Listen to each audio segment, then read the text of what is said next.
उदय लाख बुरा चाहे तो क्या होता है वही होता है जो मंजूर खुदा होता है। जवळजवळ 6 महिने झाला आम्ही खंडणी वसूल करण्यासाठी गेलो होतो, पण या 6 महिन्यामध्ये एकही दिवस शांतपणे आम्हाला झोप आली नाही। रात्र दिवस एकच विचार आमच्या डोक्यात थैमान घालत होता, तो म्हणजे सूड। 20 वर्षापूर्वी या दरबारमध्ये तारा नायकिनीचा नाच गाणं चालू होता। त्यावेळेला भावनेच्या भरात आम्ही उठून ताराच्या हाताला धरला। या राष्ट्रामध्ये रांडीबाजी चालत नाही म्हणून महाराजांनी भर दरबारमध्ये आमचा अपमान केला, आमच्या अंगावर हाताचे फटके टाकले आणि दरबारमधून बाहेर हाकलून दिला।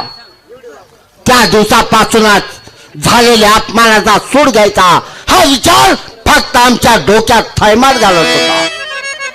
म्हणूनच या महाराजांचा विश्वास संपादन केला, कारण नोकरीवरून आम्हाला कमी करू नये म्हणून, आणि या दरबारमध्ये आम्ही नोकरी करू लागलो। त्यांच्या राणी सरकार 2 बाळाला जन्म दिला आणि देवाघरी निघून गेले।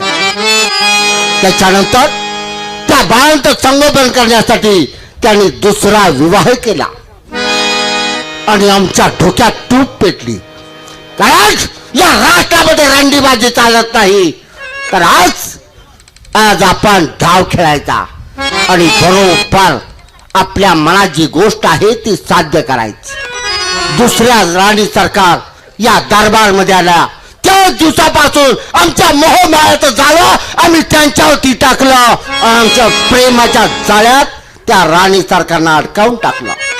परंतु या कानाची बातमी या कानाला कळू दिली नाही, पण झालेल्या अपमानाचा सूड घ्यायचा हा विचार अजून डोक्यातून गेला नव्हता। तरी येत असताना आमच्या डोक्यात विचार आला, आज राणी सरकारांची भेट घ्यायची। जवळजवळ 6 महिने झाला आमच्या दोघांची भेट नाही। आज भेट घ्यायची आणि गोड बोलून बरोबर डाव खेळायचा। अरे ठेवल्या नाही, तुझ्या राष्ट्राची राखरांगोळी केली तर नावाचा तात्या साहेब नाही। बस